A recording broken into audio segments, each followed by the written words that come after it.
Let's get back to the neuron. The lipid bilayer, whose hydrophobic tails are like non-conductive insulators, acts as a capacitor as oppositely charged ions build up on either side of the membrane.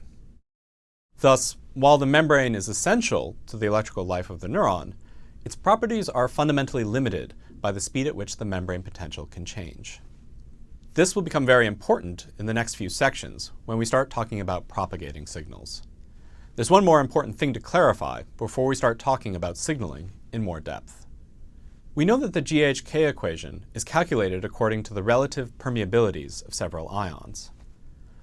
There's a relative ratio of permeabilities of potassium, sodium, and chloride at rest. If these individual permeabilities changed, for example, as more ion-selective channels opened or closed, the ratio would change and the charges would start moving. These moving charges are a current, and they can be described using Ohm's law.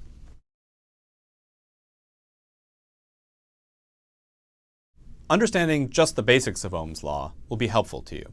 Ohm's law tells us the relationship between resistance, current, and voltage.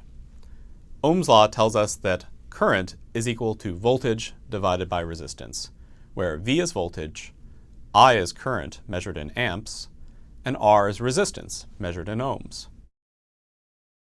So why do we care? The key concept to take away from Ohm's law is that the voltage is proportional to current. As voltage increases, so does the current if the resistance stays the same. Let's look at a physical analogy.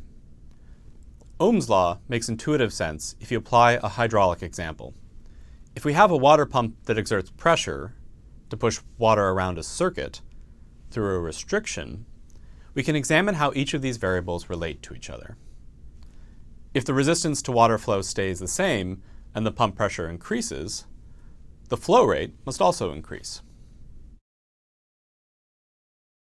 If the pressure stays the same and the resistance increases, making it more difficult for water to flow, then the flow rate must decrease. If the flow rate were to stay the same while the resistance to flow decreased, the required pressure from the pump would necessarily decrease.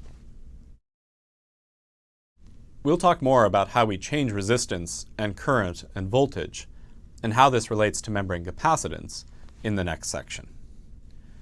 Let's bring everything we know together and take a look at the big picture.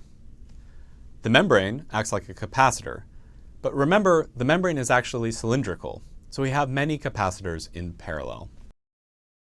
Channels act like resistors, altering the conductance and permeability to ions, and allowing current to leak out of the cell. So we can think of the resistance here along the membrane in parallel. Additionally, we also have resistance to current flow axially along the neuron in series.